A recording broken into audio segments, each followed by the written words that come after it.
শহরে ফের একবার টার্গেট করা হলো একাকী অসহায় বৃদ্ধাকে। নিউ গড়িয়ায় বৃদ্ধা খুনের ঘটনায় কিনারা করেছে পুলিশ। নিউ গড়িয়া বৃদ্ধা খুনের ঘটনায় ইতিমধ্যেই দুজনকে গ্রেফতার করা হয়েছে। হাত মুখ বাঁধা অবস্থায় মহিলার দেহ উদ্ধারে ধৃত দুই। ধৃতের মধ্যে একজন ওই বৃদ্ধারই আয়া আশালতা সর্দার, আরেকজন ওই আয়ার পুরুষ সঙ্গী জালাল। উদ্ধার হয়েছে বৃদ্ধার হাতের আংটি এবং বালাও।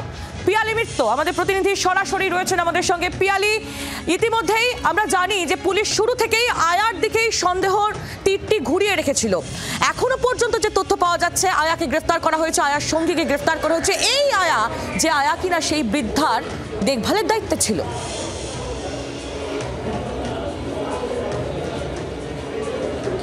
একেবারে দেখো, এই মুহূর্তে আমরা পঞ্চশায়ের থানাতে দাঁড়িয়ে আছি। পঞ্চশায়ের থানা থেকে ঘটনাস্থলের দূরত্ব 600 মিটার। সেই 600 মিটার দূরত্বে একজন বৃদ্ধা বাড়ির মধ্যে নৃশংসভাবে খুন হন গতকালকে।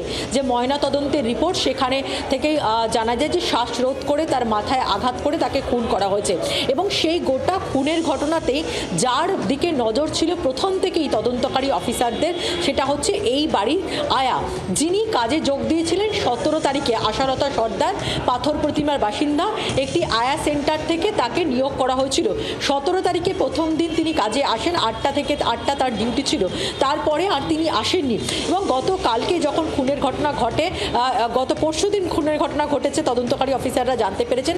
গতকাল সকালবেলা যখন বাড়ির পরিচারিকা, যিনি 15 বছর ধরে কাজ করছেন, তিনি যখন আসেন, দেখেন রক্তাক্ত অবস্থায়, হাত পা বাঁধা অবস্থায় তিনি পড়ে রয়েছেন। তার স্বামী কার্যত খাটের তলায় লুকিয়ে রয়েছে। এই গোটা ঘটনায় কেন আয়ার উপরে সন্দেহ ছিল? প্রথম কারণ, বাড়ির সিসিটিভি এবং ইলেকট্রিসিটির লাইন কাটা ছিল। সিসিটিভিটাকে যখন ডিসকানেক্ট করা হয়েছিল, তার আগে সিসিটিভিতে শেষবার যার ছবি ধরা পড়েছিল সেটা কিন্তু এই আয়া আশালতা সর্দার। সেটা 21 তারিখ সকালের দিকে। তখন থেকেই তদন্তকারী অফিসারদের ধারণা ছিল যে গোটা ঘটনার পেছনে কোথাও না কোথাও আশালতা সর্দারের ভূমিকা থাকতে পারে।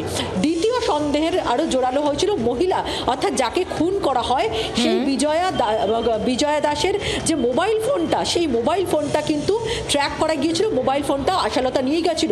ফলে সেগুলো সূত্র ধরে তাদের দুজনকে গ্রেপ্তার করা হয়। তদন্তকারী অফিসাররা যেটা জানতে পারেন যে এই বাড়িতে আসার পর মহিলার পরনে বেশ কিছু গয়না থাকতো। ফলে এই মহিলাকে খুন করলে বেশ কিছু টাকা গয়না হাতানো যাবে। সূত্র একযোগে এনে পুলিশ এই ঘটনার কিনারা করেছে। অনেক ধন্যবাদ পিয়ালি তোমায়।